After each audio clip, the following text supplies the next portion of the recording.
Ciao à tutti et bienvenue sur la chaîne YouTube de Juventus Belgique. Aujourd'hui, on lance notre premier concept, à la découverte de nos joueurs. Dans cette série, nous vous parlerons des principaux joueurs de la Juve et on commence aujourd'hui avec Juan Cuadrado.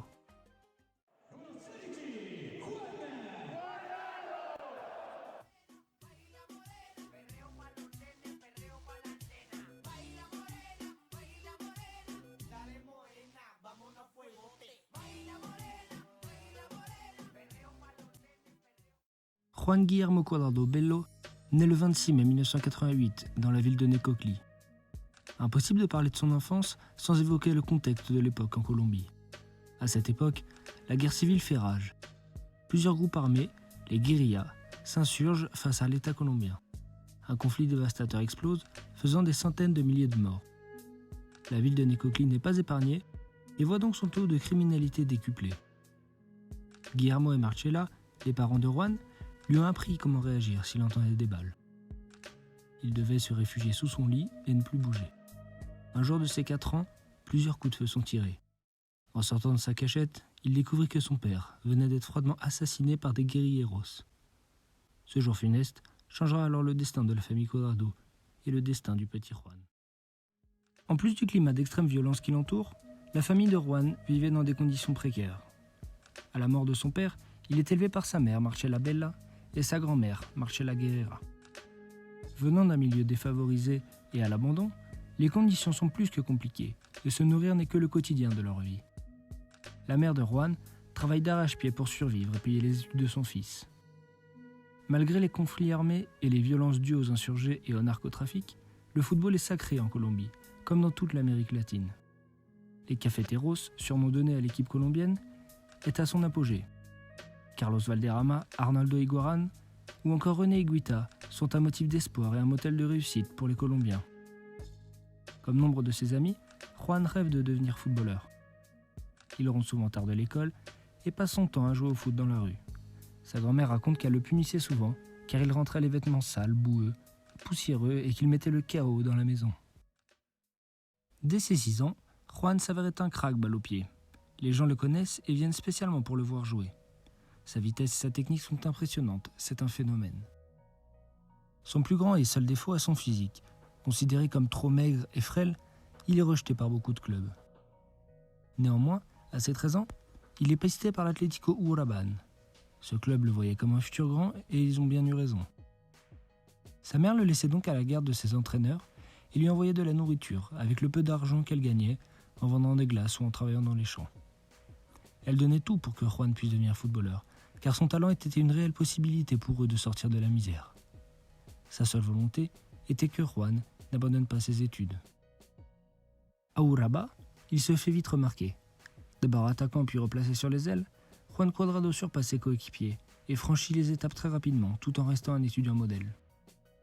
Rio Negro, un club évoluant en 2e division colombienne, le remarque et le recrute. C'est en 2008 qu'il signe son premier contrat professionnel au club de l'Independiente Medellín. Là-bas, il réalise de superbes matchs, s'attire l'amour du public et le regard des grands clubs. Après une saison impressionnante du côté de la Colombie, tout s'accélère pour le joyau de Necoclí. En 2009, il débarque en Italie sous les couleurs de l'Udinese. À la même période, il est sélectionné avec la Colombie et joue son premier match en 2010 contre le Venezuela. Victoire de la Colombie par 2-0, il y inscrit son premier but après une très belle percée en solitaire. À l'Udinese, il n'arrivera pas à s'imposer et à cause de son faible temps de jeu, il part en prêt à Lecce en 2011. Il commence à se faire remarquer et réalise une bonne saison avec 33 matchs, 3 buts et 3 passes décisives. Mais c'est lors de la saison suivante, du côté de Florence, qu'il commence à se faire remarquer, où il va enfin exploser et trouver de la stabilité. Sous les couleurs de la Viola, Cuadrado inscrit 29 buts et délivre 24 passes décisives en 3 ans, mais impressionne surtout par sa technique et sa vitesse. Il obtient le surnom de la Vespa, la guêpe en français, par sa capacité à s'immiscer partout. Après avoir explosé à la Fio, Cuadrado se fait remarquer à la Coupe du Monde 2014, où il est une véritable révélation. Dès le premier match, la Colombie bat la Grèce 3-0 avec 2 passes décisives de Cuadrado. Elle se défait ensuite de la Côte d'Ivoire 2-1 et étrit le Japon 4-1.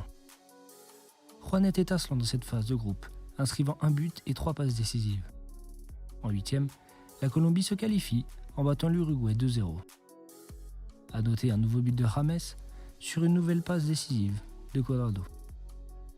La marche suivante s'avère être malheureusement trop haute pour la Colombie, qui sera éliminée 2-1 par le Brésil. Pendant sa Coupe du Monde, la Colombie a brillé et a révélé deux joyaux, James Rodriguez et Juan Cuadrado. Au retour du Brésil, Cuadrado est pisté par de nombreux grands clubs, dont le Barça ou Manchester United.